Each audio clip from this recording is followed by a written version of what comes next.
El Barça de esta temporada nos está sorprendiendo a la mayoría, un juego muy atractivo, muy ofensivo, muy temerario, con jugadores muy jóvenes, con un entrenador que está siendo la revelación, pero todo esto ya lo vivimos en 2019 con el Ajax. Vamos a ver las similitudes que existen, que no son pocas, entre el Ajax de la temporada 18-19, que llegó a semifinales de la Champions, respecto a este Fútbol Club Barcelona.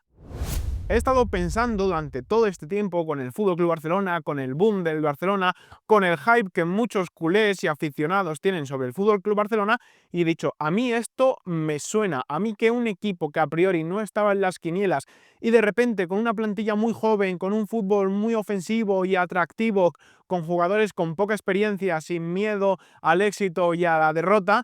que esté llamando tanta la atención, que esté jugando o esté pasando eliminatorias con tan buenos resultados, a mí esto me suena de algo, y me suena del Ajax de Ámsterdam en la temporada 18-19, que eliminó al Real Madrid, que eliminó a la Juventus de Cristiano Ronaldo y que estuvo a un paso de llegar a la final de la Champions, pero Lucas Moura, con una actuación heroica, de las mejores de la historia de la Champions, por lo menos modernas, con un hat-trick en la vuelta, acabó con el sueño frustrado del Ajax de Ámsterdam de llegar a la final de la Champions. Y hay varias cosas que creo, o varios puntos, y en prácticamente todas las posiciones podemos encontrar ciertas similitudes entre ese Ajax y ese Barcelona, y luego vamos a dar unas conclusiones de cómo acabó ese Ajax y si puede que este Barcelona acabe de la misma manera. Para empezar, ¿en qué se parecen ese Ajax y este Barcelona? Bueno, plantillas muy jóvenes, con jugadores con poca experiencia, mucho talento, gran proyección, que la mayoría están explotando este año y que están maravillando al mundo del fútbol o que están llamando mucho la atención, pero sí que es verdad que hay 3 o 4 jugadores clave que son bastante veteranos y que tienen mucha más experiencia, y hace un poco ese contraste entre la juventud, la falta de experiencia y el atrevimiento, a un poco más la veteranía y el tener un poco más de experiencia para ciertos momentos. Lo vamos a luego a comparar, lo he dicho, jugador por jugador, posición por posición, para ver esas similitudes, y también un entrenador que, bueno, que está siendo revelación. Igual que Ten Hag, aquella temporada fue una revelación, luego el resto de su carrera ha sido nefasta, pero aquellas temporadas en el Ajax, sobre todo esa temporada, fue una revelación por lo bonito que jugaba, por la presión tan alta que hacían, por ese fútbol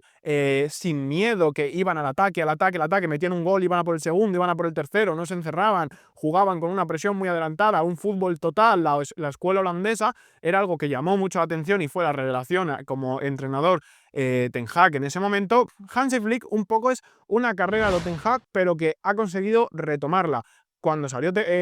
Hansi Flick del del Bayern de Múnich como entrenador interino, fue un poco eso, un entrenador que, bueno, de repente apareció, hizo una irrupción tremenda con un Bayern que no parecía candidato a campeón de Champions, y con un fútbol total, con una gran presión, un gran físico, un gran juego, consiguió ganar la Champions. Luego estuvo una temporada más en el Bayern, se fue a la selección alemana, donde fracasó, como ha hecho Ten Hag en el Manchester United, y ahora en el FC Barcelona parece que está volviendo a tener esa gran irrupción que tuvo en su momento en el Bayern de Múnich. Entonces vemos que en cuanto al tema de entrenador hay cierta similitud entre Hansi Flick y Erik ten Hag, entrenadores que aparecieron de la nada y que llevaron más o menos o casi a la gloria a sus equipos. Flick lo consiguió con un sextete para el Bayern, Ten Hag se quedó a las puertas, pero sí que por lo menos consiguió los títulos de la liga holandesa. Y ahora sí, vamos a los temas de los jugadores, a ver las relaciones que hay, porque no son pocas. Y nos podemos ir en portería, donde nos encontramos a Onana en el Ajax de aquella temporada, y a Chesney, que son dos porteros poco fiables, dos porteros que dejaban muchas dudas al inicio, pero que están teniendo un gran rendimiento. Onana dejaba esa poca fiabilidad, pues bueno, porque era un portero bastante irregular, capaz de lo mejor y de lo peor, y porque nunca había sido un portero que se hubiese consagrado, pero esa temporada hizo una gran temporada. Y Chesney un poco porque, bueno, ya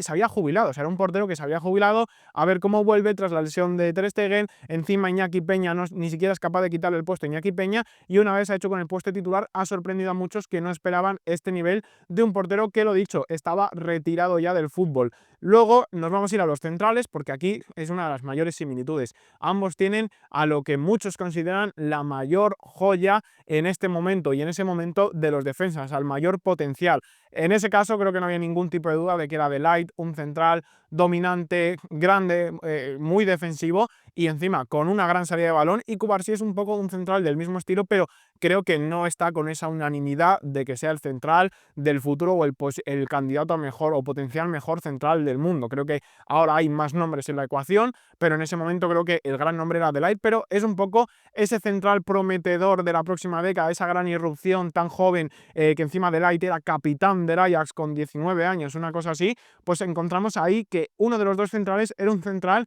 que era una gran promesa y que estaba teniendo un alto rendimiento. Encima, lo dicho, centrales que son buenos defensivamente, pero que luego también eran centrales modernos teniendo una gran distribución de valor. Lo que pasa que luego la carrera de Light ha ido en cuesta abajo, veremos la de Cubarsí cómo avanza, pero en ese lado vemos que tenemos un poco un parecido, bueno, un poco no, tenemos un gran parecido entre el proyecto mejor central del mundo. Luego nos vamos a ir al acompañante del central porque también es bastante similar y nos encontramos que son centrales más veteranos, centrales de nacionales, en su caso era Daley Blind, en este caso es Íñigo Martínez, centrales que nadie esperaba que fueran a acabar siendo el central jerarca de una defensa de un gran equipo. Íñigo Martínez creo que no se esperaba, de Daley Blind en ese punto de su carrera tampoco, tras fracasar en el Manchester United, pero al final han sabido reconvertir sus carreras y convertirse en piezas fundamentales de equipos candidatos a la Champions. Y lo dicho, nadie veía ni a Íñigo Martínez ni a Daley Blind como centrales que podían ser titulares en un equipo candidato a ganar la Champions. Y además son centrales zurdos, con buena salida de balón y que tienen bastante experiencia. Por ese lado encontramos otra similitud. Ambos, tanto el central joven como el central ya más veterano, que está sorprendiendo con su rendimiento. Luego nos vamos al lateral izquierdo, donde volvemos a encontrar a uno de los laterales más prometedores de su generación. En un caso fue Tagliafico, un lateral muy ofensivo, que era muy bueno, que prometía mucho, que muchos equipos se echaron la lupa sobre Nicolás Tagliafico, sobre el argentino, y en el otro lado nos encontramos a Alejandro Balde, otro lateral que es muy defensivo, que ambos tienen problemas a la hora de defender, pero que ofensivamente son muy buenos, son muy jóvenes, y Alejandro Balde no está en el radar de los grandes equipos porque está en el FC Barcelona, pero que si no estuviera en el Barcelona sería un lateral que estaría muy codiciado en el mercado. Entonces vemos lateral y central joven, con gran proyección, de las grandes promesas en su posición, y un central, uno de los centrales, que es un poco ese central más veterano, que está dando un rendimiento que nadie se esperaba, que está dando un giro de vuelta a su carrera inesperado. Y luego nos vamos a ir al lateral derecho, donde aquí sí que es un poco más cogido con pinzas, pero incluso ahí podemos encontrar similitudes. Origen africano, tanto Koundé como Mazraoui, y ambos son laterales más de perfil defensivo y laterales físicamente bastante grandes para lo que suele ser los laterales. Koundé no sé cuánto mide exactamente, pero es más de 1,80 porque era central, y Mazraoui es un lateral de 1,83, dos laterales bastante defensivos, buenos en ese ámbito, y que bueno, no son el jugador más vistoso del equipo, pero sí que te da bastante solidez a nivel defensivo, tanto Koundé como Mazraoui, pero lo dicho, este es un poco más cogido con pinzas. Y ahora nos vamos a ir al centro del campo porque juegan con un sistema igual, con ese doble pivote en el cual Son, que era el pivote más posicional, el más defensivo, en este caso la similitud no es con De Jong, porque aunque De Jong estuvo en aquella plantilla del Ajax y va a estar en la comparativa, en este caso la comparativa de Jong, del FC Barcelona actual, es con Son, ese jugador que está en el pivote, que es un perfil ahora más defensivo, que tiene más experiencia, que no es de los jóvenes, sino que es de los jugadores con más experiencia de la plantilla. Y encima son jugadores de los que no se esperaba el nivel que están dando tampoco. Son es un jugador que siempre ha sido sin más, pero aquella temporada tuvo un nivel brutal. Y Frenkie de Jong venía ya su nivel a la baja en las últimas temporadas con el Barcelona. Venía de una mala temporada el año pasado, que encima tenía una lesión muy larga, y ya parecía que la mejor opción para el Barcelona era venderle para quitarse su salario. El Barça le quería vender, pero nadie le compró. Muy poca gente confiaba en que de Jong pudiera dar el nivel. La gente prefería a Casado que a de Jong como titular en el FC Barcelona, pero al final de Jong se ha hecho con el puesto de titular y se ha vuelto un indiscutible y está dando un gran nivel que, lo dicho, es bastante inesperado para mucha gente, como fue el de Son. Obviamente el de Son más sorprendente porque era un jugador que mucha gente ni conocía, de Jong sí que lo conocíamos, pero por su historial de lesiones, por su rendimiento a la baja, por que parecía que ni siquiera contaba con entrenador, es un nivel también bastante sorprendente en un rol que no era el suyo, que es el del perfil más defensivo. Y luego nos vamos al otro mediocampista y nos encontramos con De Jong y Pedri. Aquí hay muchas similitudes. Son el doble pivote, pero el perfil más ofensivo, las grandes promesas de su generación en esa posición. En su momento De Jong fue una irrupción tremenda y se le veía como un potencial a ser el mejor o de los mejores en su posición durante la próxima década. Con Pedri pasa un poco lo mismo y ambos tienen 22 años. De Jong en aquella época, en la temporada 18-19, tenía 22 años, Pedri este año tiene 22 años y son ese perfil más creativo, que te ayuda más en salida de balón, que se libera más al ataque, que conduce más, que tiene más peso en el juego ofensivo aun jugando en un doble pivote. Son dos jugadores que también vemos que coincide el centro del campo en cuanto al encaje futbolístico de ambos dos y la situación, jugadores con técnica, con calidad, jugando en el doble pivote, misma edad, vemos bastantes parecidos entre ambos y luego nos vamos a ir a la media punta donde en el Ajax jugaba Van de Beek y en el Barcelona juega Dani Olmo. El parecido más claro es el físico porque son dos jugadores rubios, pero que juegan en esa media punta, que son jugadores con mucha proximidad al gol. O sea, es que he querido mirar las estadísticas de Van de Beek aquella temporada y marcó 17 goles y dio 13 asistencias. Son jugadores y además marcó goles importantes como contra el Juventus en cuartos y en semis contra el Tottenham. Son dos mediapuntas que juegan bien entre línea, que juegan mucho dentro del área y que tienen gran proximidad al gol. Jugadores que, bueno, no quizás no sean parecidos, pero sí que su situación puede llegar a ser parecida, aunque, bueno, son dos jugadores jóvenes, pero Van de Beek era bastante más joven porque tenía 22 respecto a Dani Olmo, pero vemos que sigue encajando las piezas en casi todo. Y ahora nos vamos a ir al ataque, donde nos vamos a encontrar con Rafinha y Hakim Ziyech, que a priori son dos jugadores que no son tan parecidos, pero vamos a encontrarnos que sí, y eso que cada uno jugaba en una banda. Ziyech jugaba en derecha y Rafinha juega en izquierda, lo que pasa que Rafinha jugaría en derecha si no estuviera Lamine Yamal, pero en cuanto a la importancia en el equipo y al peso en el equipo y las funciones en el equipo, son bastante parecidas. Son dos jugadores de una edad de maduración ya mayor. No son ni jóvenes ni tampoco son veteranos. 27, 26 años tenía Ziyech en aquel año y Rafinha tiene 28. O sea, están en ese punto de estar en los mejores años de su carrera y en los que, lo dicho, no son ni jóvenes promesas ni tampoco ya son jugadores veteranos. Están en el punto de madurez perfecta. Son un poco el combo. Ya veremos que en la delantera hay un jugador veterano, uno joven y uno intermedio, y en este caso Ziyech y Rafinha son ese jugador intermedio. Son dos extremos bastante interiores que no tienen un gran desborde, pero tienen un gran golpeo de balón, que suman muchas cifras, suman muchos goles, muchas asistencias, aparecen en minutos importantes. Ziyech tuvo una aparición brutal contra el Real Madrid, incluso metiendo gol tanto en ida como en la vuelta. Contra el Tottenham también metió el gol que parecía de la sentencia para la eliminatoria, y Rafinha está teniendo ese rol de ser el goleador importante que aparece en momentos decisivos para el Fútbol Club Barcelona. Además de que son los jugadores con mejor golpeo de balón de ambos equipos, zurdos ambos, y son los encargados, por lo tanto, de sacar el balón parado, tanto en el Barça, Rafinha, como en el Ajax lo era Ziyech en aquella temporada. Y lo dicho, son dos extremos con gran golpeo de balón, con gran inteligencia táctica y que no tienen especialmente un gran desborde, pero que con otras características son extremos que juegan mucho por dentro y que tienen una gran calidad y aportan muchísimo al equipo y son prácticamente las estrellas esta temporada en cuanto a rendimiento. Y por otro lado nos vamos a encontrar a David Neres y Lamine Yamal. Y aquí quiero hacer un paralelismo entre ambas bandas. Rafinha, extremo zurdo brasileño, y extremo zurdo por izquierda brasileño. Neres igual, y Ziyech, extremo zurdo por derecha, de origen marroquí, igual que Lamine Yamal. Otro pequeño parecido, pero nos vamos a que tanto Neres como Lamine Yamal, aun respetando los rangos y la distancia que había de nivel, nos encontramos que son las dos de las jóvenes promesas, jugadores muy jóvenes, con mucho desborde, pero que no terminan de tener unas grandes cifras. Tienen buenos números, aparecen en momentos importantes, tienen goles, pero te aportan más desequilibrio que cifras goleadoras o asistentes. Nos encontramos que esta temporada, por ejemplo, esa temporada Neres metió 13 goles y dio 14 asistencias, una cosa así, que son buenos números. Le metió gol al Madrid, metió gol, si mal no voy, al Tottenham, o sea, metió goles importantes, y siendo jugadores muy jóvenes, con poca experiencia en la élite, que aportan muchísimo desborde, pero que todavía no aportan tanto a las cifras, aunque sí que aportan en momentos importantes. Además, tanto Neres como Lamine Yamal le metieron gol al Real Madrid en un partido en el que su equipo le acabó metiendo 4 al Club Blanco. Entonces, este es un poco la juventud, el desborde e inexperiencia que ambos tienen en ese perfil del ataque. Tienen un perfil más consagrado o un perfil más veterano, sin llegar a ser un jugador veterano como Ziyech y como Rafinha, con gran golpeo de balón, y luego, por otro lado, la juventud, el desborde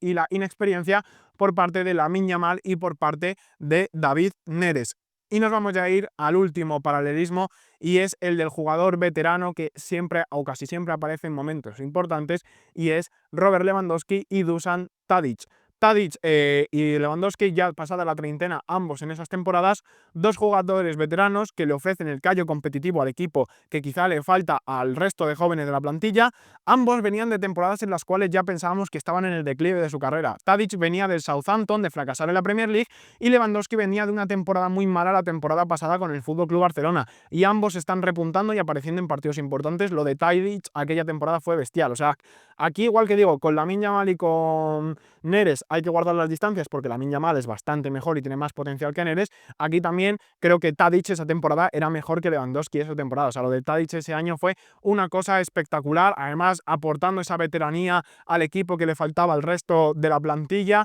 Y Lewandowski, más de lo mismo, un campeón de Europa, un campeón de varias ligas, un campeón de varios trofeos goleadores. Es un jugador que aporta mucha experiencia a la plantilla y que en momentos importantes, como el otro día contra el Atleti, te aparece para marcar goles y para sacar la experiencia. Además,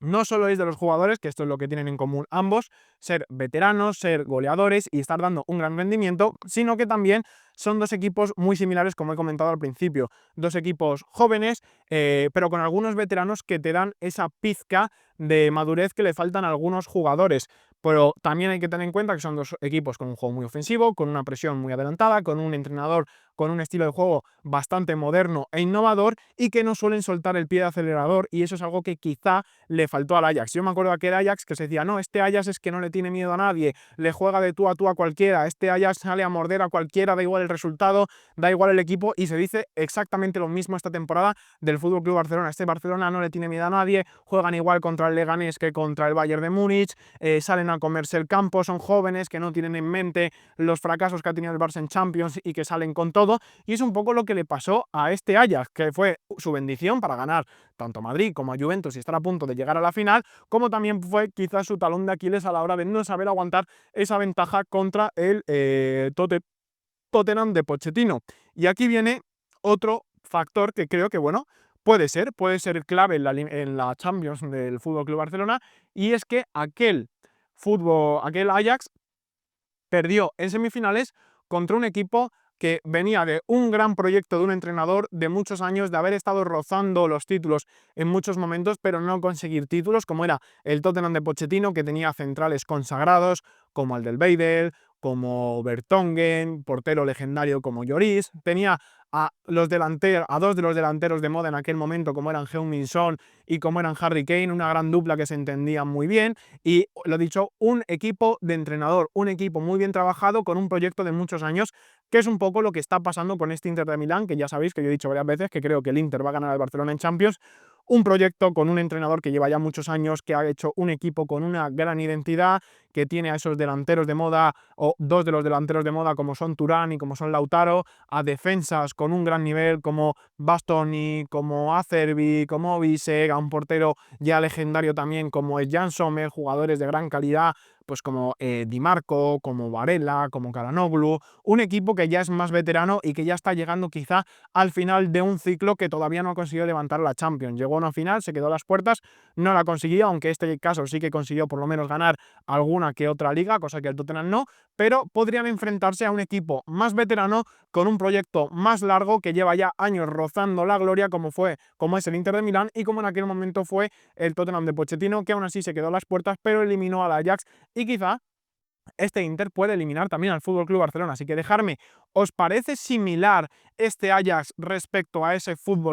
ese Ajax respecto a ese FC Barcelona? Yo lo veo muy parecido en tanto en identidad de juego como incluso el entrenador, y como la mayoría de los jugadores de la plantilla, de una edad muy joven, la mayoría, pero con ciertos veteranos que le están dando un plus tremendo. Veremos si acaba como aquel Ajax, este FC Barcelona, o alcanza la gloria. Ya sabéis que por mi parte, ojalá que pierdan contra el Inter, pero bueno, ojalá pierdan incluso antes contra el Borussia. Pero nada, dejarme, aunque para la narrativa del vídeo me quedaría mejor que perdieran contra el Inter sufriendo en los últimos momentos. Así que nada, dejadme en comentarios qué os parece esta teoría de que ese Ajax es igual o muy parecido a este Fútbol Club Barcelona y veremos si se repite o no la historia. Espero que os haya gustado muchísimo este vídeo, creo que es un vídeo bastante original, se me ocurrió el otro día, se me ocurrió ayer y dije tengo que hacer un vídeo sobre esto y explicando los paralelismos con todos los jugadores. Así que nada, muchísimas gracias a todos por ver el vídeo, dar a like y suscribiros, importantísimo para que YouTube vea interacción en el vídeo y se lo recomienda a más personas, también lo de comentar y suscribirte por si no estás suscrito para no perderte contenido diario. Si no me sigues en Instagram y en TikTok, sígueme, que lo tienes aquí en pantalla y también en la descripción, que me ayudas a conseguir patrocinadores. Así que nada, espero que os haya gustado mucho, like, comentad, suscribiros y nos vemos en la próxima. Adiós.